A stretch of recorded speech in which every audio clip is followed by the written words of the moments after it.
Necesitamos que las únicas que se indignan por la violencia contra la mujer no sean mujeres, seamos todos como sociedad. Necesitamos un montón de que también sean los hombres. En general es una sensación de absoluta impunidad, de espíritu de cuerpo policial y de falta de acceso a la justicia para las mujeres víctimas de violencia. ¿Cuántas mujeres desaparecidas están actualmente siendo buscadas?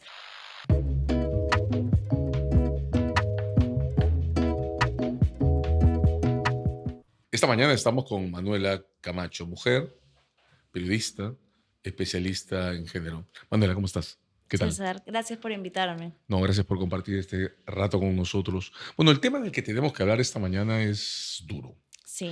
Tenemos a cuestas el crimen contra Sheila Cóndor, que tú has estado documentando. Sí. Cuéntanos cuáles son tus primeras impresiones sobre lo que ha ocurrido.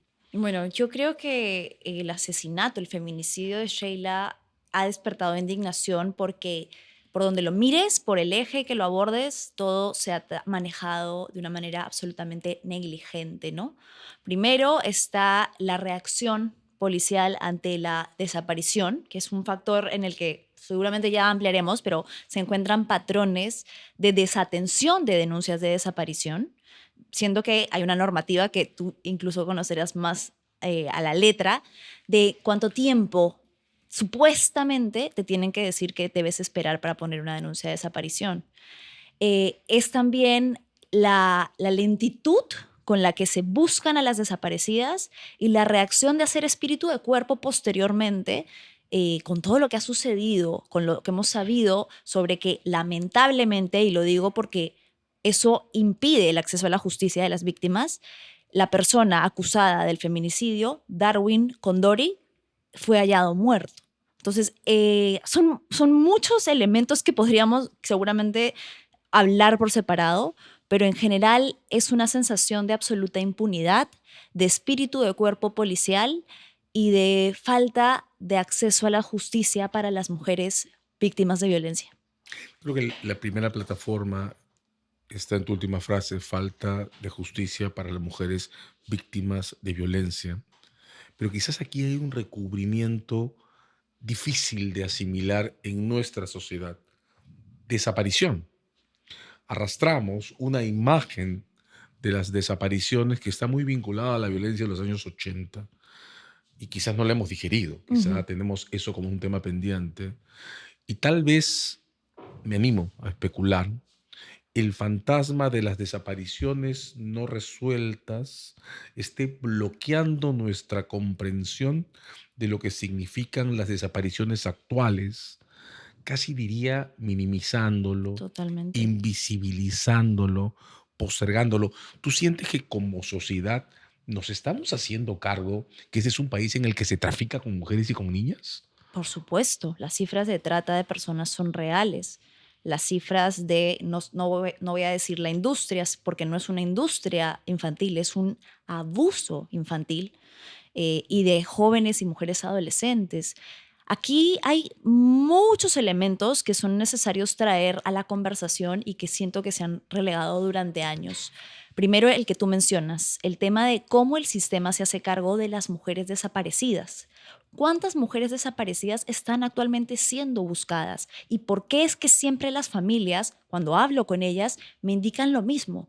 Que son ellos quienes tienen que llevar a cabo procesos enormes, exhaustivos, agotadores emocionales, física y económicamente, y tienen que, a pesar de entregarles así en un folder a la policía las pruebas, sienten que no tienen su respaldo, que a pesar de que ellos llevan a cabo la investigación, nadie les está dando una mano por buscar a esas desaparecidas. ¿Dónde están? ¿Quién se está preocupando por qué pasó con ellas? Eso creo que es una pregunta que nos tendríamos que hacer como sociedad y que tendríamos que exigirle a las autoridades a cargo respuestas. Pero no pasa nada. Una de las cosas que enfatizaste cuando contaste esta historia en el reel que has publicado recientemente fue la respuesta, diría, haragana, que la policía le da a la familia cuando va a Total. denunciar la desaparición. Ya parecerá, debe haberse ido con un novio. ¿Cómo entender la dimensión de esa indiferencia? Siento que en la policía hay mucha dejadez, no sé exactamente si esa fuera la palabra, porque eso es hasta benévolo, ¿no? Porque hablando de un trabajo ya corresponde o ya configura una negligencia, porque ese es su trabajo, se les paga para eso. Entonces, y lo pagamos nosotros, los contribuyentes, el Estado, digamos, pero a través de quienes lo comprendemos. Entonces, esto también lo he vivido en primera persona, que cuando uno se acerca a hacer una denuncia policial, siempre hay trabas. Y eso es frustrante, porque en vez de que uno llegue a una institución en la que sienta que lo acogen y le guían y le indican, porque la mayoría de los ciudadanos no tenemos concepciones legales claras o no hemos estudiado un curso de cómo poner una denuncia o no conocemos de leyes. El común denominador no tiene por qué conocer de leyes. Entonces espera que la policía, que es el primer paso en la cadena de acceso a la justicia, ya que es larga, te reciba, te guíe, te oriente y te encuentras con lo contrario, te encuentras con un muro, con una barrera de personas que te dicen: ah, no, aquí no es. ¿Dónde dice que sucedió el hecho? Ah, otra jurisdicción, no puedo hacer nada por ti, qué pena. Por ejemplo, en casos de violencia contra la mujer, eso ya está establecido con cambios en la ley, en que cualquier jurisdicción tiene la obligatoriedad de atender el caso. No es válida esa respuesta de decir no pasó aquí, no te puedo atender, vete a otro distrito, porque ya se han hecho cambios o intentos de cambios, al menos desde la legislación, para que la policía tenga apertura y pueda recibir este tipo de denuncias. Pero te dicen, o no es en mi jurisdicción, o no es flagrante, o hay que esperar 24 horas, o seguro se fue con alguien. Entonces, imagínate la desesperación de esa madre diciéndole, porque la mamá de Sheila fue con un WhatsApp abierto en el que decía, está en este lugar. O sea, yo sé dónde está, te lo estoy De diciendo. hecho, no denuncia en su propio domicilio, sino en el distrito en Exacto. el que se hizo la cita, Porque el incluso departamento de si ella hubiera Darwin. ido a Ate, donde vive, probablemente le hubieran dicho lo mismo. Ah, pero la desaparición no es en Fue Ate, allá. señora, vaya, comas. Exacto. Entonces, y cuando hace lo que debió, o sea, lo que debería haber hecho, que fue lo que hizo finalmente, ir a Comas, le dice, ah, pero es que no vive acá. Entonces, es como, por Dios, le estoy pidiendo que me ayudes, mi hija está desaparecida, ¿en qué idioma lo tengo que decir para que entiendas mi frustración? Y hay algo bien fuerte en esta historia, ¿no? Porque la familia no va con solo el hecho de su ausencia. Va luego de haber entrado al computador y haber encontrado referencias a una última cita sin explicación. Correcto. Entonces, en ese marco, espérese 24 horas. No, además que tú sabes que las primeras 24 horas de una desaparición Son claves. son cruciales. O sea, son las horas que pueden determinar la diferencia entre si esa persona vive o muere. Si la pueden hallar con vida, si la pueden rescatar o si esa persona probablemente, lamentablemente, la van a encontrar cuando sea tarde. Y la policía siempre, no voy a decir siempre, pero la mayoría de veces, y lo sé porque yo converso con estas madres, y además porque trabajo con colectivos que recogen sus voces y que además las mismas madres se organizan, siempre reciben esta respuesta. Hay que esperar. Pero es que hay una cosa que no entiendo. Hay que esperar, uso comillas. Es un protocolo que tiene que ver con ciudades en las que hay un patrón establecido estadísticamente de, digamos, transiciones entre la juventud afincada en sus casas y la juventud que se independiza, patrones de quiebra, de esa adscripción dura de los jóvenes a sus casas. Y entonces, claro, si estadísticamente es una sociedad en movilización y no hay más elementos que no regresó anoche, bueno, hay que esperar, podría tener algún sentido. Pero esta es una ciudad que está invisibilizando patrones de tráfico. Aquí hay mujeres que desaparecen. Tengo otra angustia enorme. ¿Por qué esta familia estaba tan sola? Ujú. Son ellos los que hacen su propia investigación, son ellos los que van a la delegación, son ellos los que terminan forzando la visita al inmueble en que vivió Darwin. ¿Por qué es tanta soledad? ¿Por qué no hay colectivos que respalden ese tipo de denuncias? Ujú. Mira, por partes. Lo primero son 3 puntos que rescataría de las preguntas. Hay países donde incluso al ver que una gran estadística de niñas desaparecidas terminaban siendo casos de violencia, se han establecido patrones como, por ejemplo, la alerta Amber, ¿no? Que es la que inmediatamente avisa a las personas cercanas a una localidad exacta que una menor está desaparecida. Nosotros podríamos, y te pregunto incluso a ti como Mm. abogado, como alguien que conoce de leyes, ¿podríamos instaurar un protocolo similar?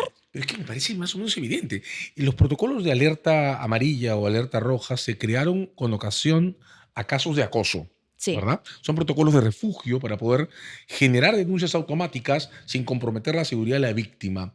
Y yo me pregunto lo mismo, ¿por qué no podemos tener protocolos semejantes para las desapariciones? O por lo menos para las niñas desaparecidas, porque mira, o sea, por mí, obviamente te diría, sí, cada vez que una mujer es reportada como desaparecida o una persona es reportada como desaparecida, que se activen protocolos de búsqueda inmediata para poder rescatar a esa persona con vida.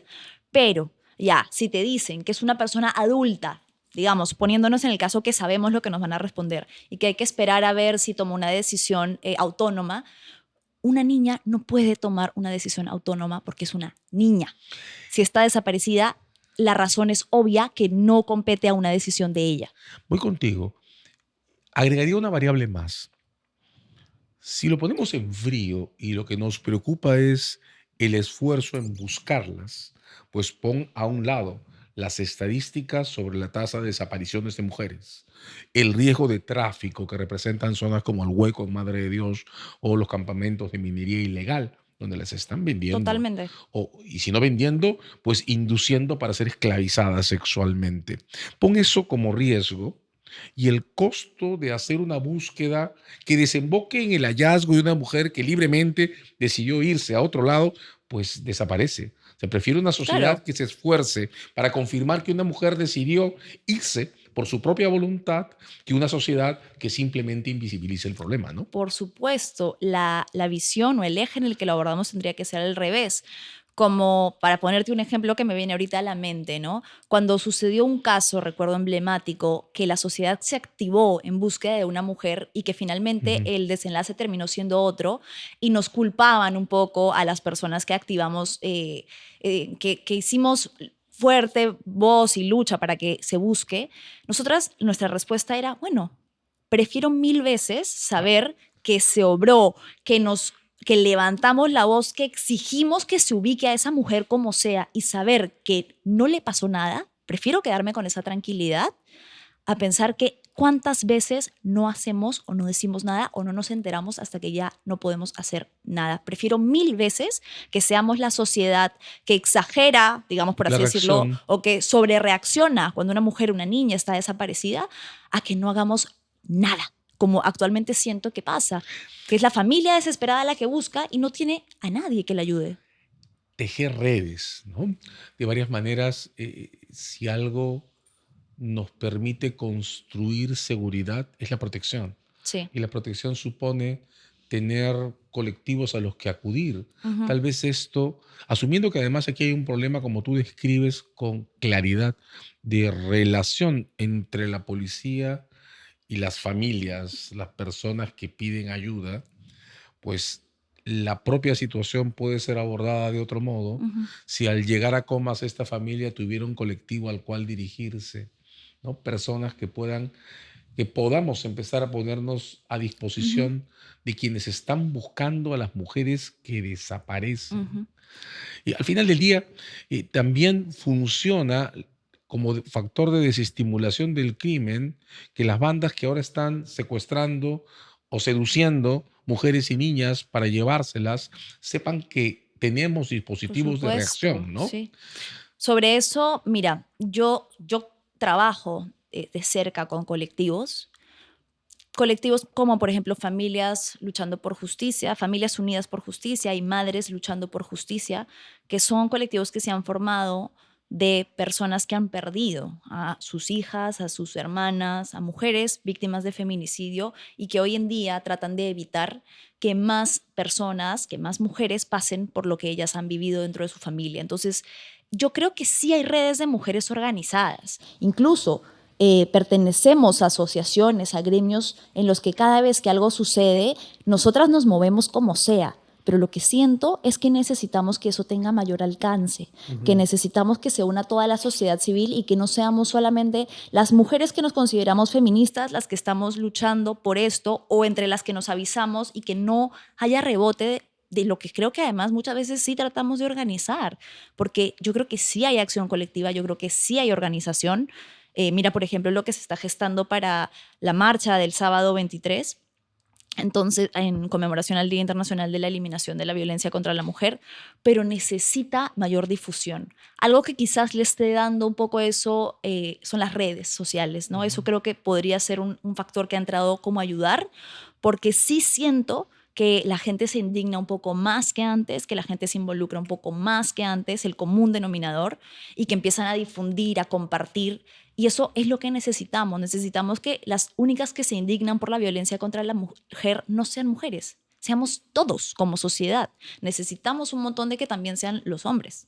Por supuesto, digamos, un primer objetivo es nosotros no estorbar, pero Por uno supuesto. segundo inevitable es contribuir a que haya una plataforma de reconocimiento de las mujeres como víctimas no potenciales, sino Ujú, reales. ujú. Y claro, esto no es solo, digamos, visualmente muy duro, y perdóname por decirlo, no solo evitar que las quemen cuando las atacan, que las asesinen. Ujú, El desmembramiento tiene el mismo nivel simbólico que la incineración mm, de los restos, no es la eliminación física del último punto de memoria, ujú. que es el cuerpo. Es muy duro esto.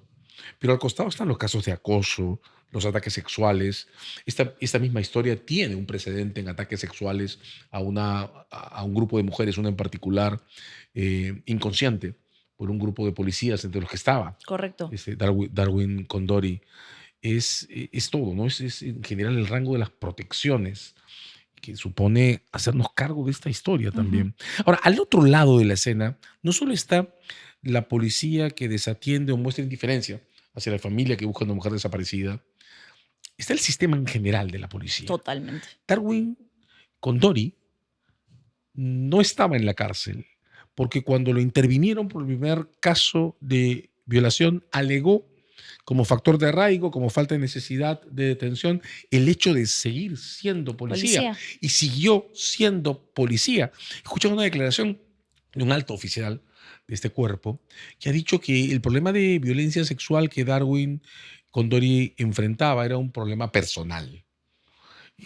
¿Qué nos está pasando que Claro. pueda hacer posible que le encarguemos la protección de la ciudadanía a una persona que inocente o culpable es otra cosa? Está enfrentando cargos objetivos por un ataque sexual.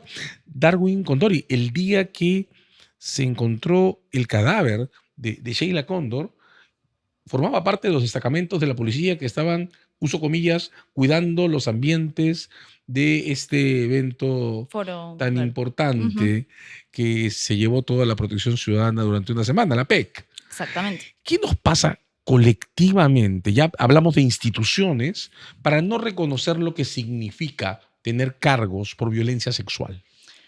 Es algo que está demasiado normalizado. Las personas que tienen procesos por violencia, no solamente sexual, sino por cualquier tipo de violencia, forman parte de nuestra sociedad. Esto es algo en lo que nosotras tratamos de hacer mucha incidencia, porque tenemos una visión de que las personas que cometen estos actos son una especie de seres monstruosos, que salen de las sombras y que atacan de noche. Y no, lo que nosotras tratamos de decir muchas veces es que son hombres, digamos porque estamos hablando de un tipo de violencia particular, perfectamente funcionales, perfectamente insertados en nuestra sociedad, al punto de que llegan a ser policías, la institución de prestigio que protege a la ciudadanía. Y no, o sea, el caso de Darwin es el extremo de lo violento, pero hay muchas acciones y respuestas violentas hacia la mujer cuando va a denunciar. Es tan violento decirle como que este es un problema que se arregla en casa, como que este es un problema cuando va a denunciar, por ejemplo, violencia, ¿no? Que ha sido víctima de violencia, le dicen arréglalo con tu pareja, hablen entre ustedes y no tomar su denuncia, o decirle, pero ¿qué te ha hecho? Por ejemplo, cuando nosotras fuimos a denunciar nuestro caso de acoso sexual con un grupo de periodistas, la primera respuesta que obtuvimos fue, pero ¿se les ha acercado? O sea, no se me ha acercado, pero no voy a esperar a que lo haga. Por eso estoy acá, para poner una denuncia. Sí, pero no, eso, ellos abundan, ¿no? Alguien detrás de las redes queriendo molestar. Discúlpeme, señor oficial, pero yo no me voy a arriesgar a saber si eso es verdad o no. ¿Sabes qué? Te escucho y se me ocurre que, bueno, a veces nosotros mismos nos encubrimos en el lenguaje que usamos, ¿no? Tal Total. vez debemos dejar de asumir que cuando estas cosas pasan, como la que protagonizaste, no es una denuncia lo que vamos a hacer, vamos a pedir protección.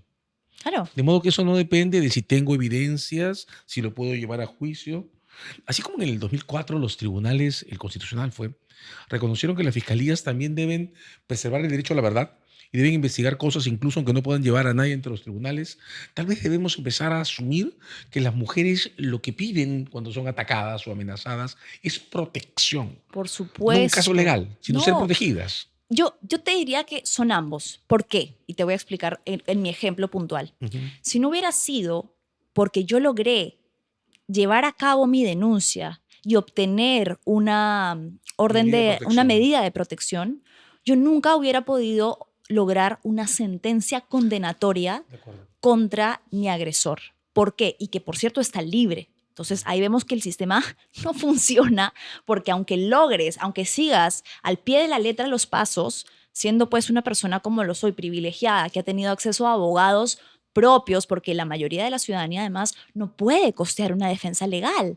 Y como te decía, no sabemos de términos legales, entonces nos sentimos abandonados y las personas que se nos asignan desde el ministerio, pues son personas que también están sobrecargadas, que tienen un montón de casos, que no priorizan tu caso como el único, que muchas veces cometen también errores y negligencia. Pero bueno, para no irme de la línea, es el pedir protección, es el establecer un antecedente y también es el tratar de que las herramientas legales Funciona. funcionen, de que, o sea, confiar un poquito en el que el sistema te va a proteger. ¿Por qué? Cuando yo logro obtener esta orden de, ay, ¿cómo se llama? Protección, la orden de cautela. Sí, La es una medida de, provisional, que no exacto, se saque, restricciones. orden de, exacto, es una medida cautelar para mí, es una orden de que esta persona no se puede acercar a cierta distancia de mí. Perdón que se me fue el nombre, pero sí, es una medida de protección. Son Restricción, medidas sí. de protección, ahí está, ese es el nombre oficial. Cuando yo logro obtener estas medidas de protección y este sujeto las viola, volviendo a contactarme, entonces ya se establece un proceso. Y cuando las vuelve a violar, pese a que lo sentencian primero a decirle, no puede, tus sentencias que no puedes volver a violar, las vuelve a violar. La segunda va a la cárcel. Exacto. La segunda ya se tiene que transformar en una sentencia efectiva, porque la primera fue suspendida. Mira, en esta área te escucho y creo que nos falta entender además, más allá de una serie de teorías o referencias muy asentadas en el medio, que la cárcel y la prisión sí pueden tener una función de protección. Mira, repasemos lo que pasó con Darwin, con Dory. Lo que se discutió cuando se le puso en libertad, en aquel caso sobre violencia sexual, fue si él tenía arraigo o no arraigo. Ujú, Porque claro, las reglas que están escritas en el Código Procesal, con una cabeza que podrías también calificar en términos de género, ujú, piensan que la detención solo sirve para evitar que alguien fugue ujú. y la víctima no está en el set de razones que pueden justificar una Por supuesto. detención. Si estuviera, entonces habría sido mucho más sencillo que Darwin Condori quede en prisión, porque aunque sea un policía en actividad y tenga un arraigo laboral determinado, una situación de violencia sexual colectiva contra una mujer indefensa y un hombre que está armado exige proteger a la Totalmente. víctima Y a las futuras y víctimas, a las César, futuras víctimas, porque porque ese fue un caso de futura claro, o víctima, sea, claro. a ver, no es que yo diga no soy al 100% de medidas punitivas, digamos, porque también hay todo un tema del sistema carcelario que siento que también hay que reformular total, las cárceles están hacinadas, etcétera, etcétera. Ok, de acuerdo, sí, pero cuando una víctima acude a pedir protección y alerta a la sociedad y al sistema que hay una persona peligrosa, capaz de hacerle daño a alguien, y el sistema lo libera, lo que está haciendo es cómplice para que vuelva a agredir. Le está permitiendo, le está diciendo, sí, acá me han dicho, o sea, yo sé que tú puedes agredir, yo sé que tú puedes violentar, yo sé que tú puedes matar, pero tranquilo, ya tengo esto, lo voy a archivar y tú sigues siendo parte de la sociedad. ¿Y qué pasa? lo hace. Porque estás arraigado. Finalmente, exacto. Entonces, no es una protección solamente de evitar que esté en libertad durante el proceso, que se fugue durante el proceso. Es una medida de protección para nosotras las víctimas que, uno, queremos sabernos seguras y dos, queremos que esta denuncia sirva para que esta persona sea alejada de la sociedad. Mira, el Movimiento de Derechos Humanos, No pasa. el Movimiento de Derechos Humanos revisó durante muchos años su posición respecto al castigo, ¿no? Ahora creo que está claro para los promotores de la defensa de los derechos humanos que el castigo, aunque no sea suficiente y no devuelva a los deudos a la víctima que murió, sin embargo lanza un mensaje de protección. Por Yo supuesto, creo de que no impunidad. sí, y yo creo que en el caso de derechos de mujeres es exactamente lo mismo. O sea, las mujeres, no en tanto víctimas, sino tanto mujeres estructuralmente expuestas, deben poder contar con medidas que realmente eviten la repetición de crímenes. Y eso supone que empecemos a pensar seriamente en recolocar el concepto víctima, pero especialmente el concepto mujer, dentro del modo en que abordamos los casos de ataques. Creo que no lo estamos haciendo, ¿no? Durante muchos meses, y te diría que incluso aún, yo fui la que estuvo en la cárcel. Yo y las otras periodistas acosadas por Yalmar, que es el nombre del sujeto que nos acosa y que fue sentenciado no por acoso, sigue el proceso de acoso, pero por incumplimiento de medidas. Cuando el sistema permitió que él esté libre de cárcel, nos sometió a nosotras a esa cárcel. Nosotras éramos las que no podíamos salir. Vivíamos y vivimos con miedo. Yo tengo miedo todo el tiempo, César. Yo siento que me persiguen, que me observan y he tratado de seguir adelante con mi vida y obviamente no quiero hacer este episodio de mí, pero lo traigo porque a veces la gente no te cree cuando cuentas historias y yo a veces digo, a mí no me vas a decir cómo es porque yo lo he vivido, ¿no? El sistema no nos protege, no nos protegió. Yo confié en el sistema. Yo fui una persona de las pocas del grupo porque además mis compañeras sabían cómo iba a terminar todo y yo siempre les dije que no, eso no va a ser así, la policía nos va a proteger, para eso existe la justicia, confiemos en el sistema de las leyes. Y mira, hicimos todo lo que nos dijeron siempre que hiciéramos y las que seguimos teniendo miedo y sin saber qué puede hacer de nuestras vidas mañana somos nosotras y el que sigue libre, fugado, sin que absolutamente nadie lo esté buscando es él. Construyes tu denuncia desde un testimonio y eso lo hace doblemente importante para ser escuchada y para ser escuchadas en general. Se trata de protección, una construcción que tenemos que empezar a instalar en nuestra forma de abordar a las mujeres, a las niñas, a las personas que necesitan también de nuestra ayuda. No podemos mantenernos indiferentes ante historias como esta. Muchísimas gracias, Manuela, por compartir esto con nosotros. Gracias a ti. Bueno, quisiera aprovechar que estamos hablando del caso y de la memoria de Sheila porque creo que su familia quisiera que lo digamos, ¿no? Es necesario que se plantee una reforma policial de manera urgente, no solo con filtros para los agentes que ingresan a formar parte de las fuerzas del orden, sino en cuanto a la manera en la que ellos abordan la violencia contra la mujer y en la que muchas veces terminan siendo apañadores, cómplices y perpetuadores de un sistema que no nos protege. Tenemos que tomar nota. Gracias.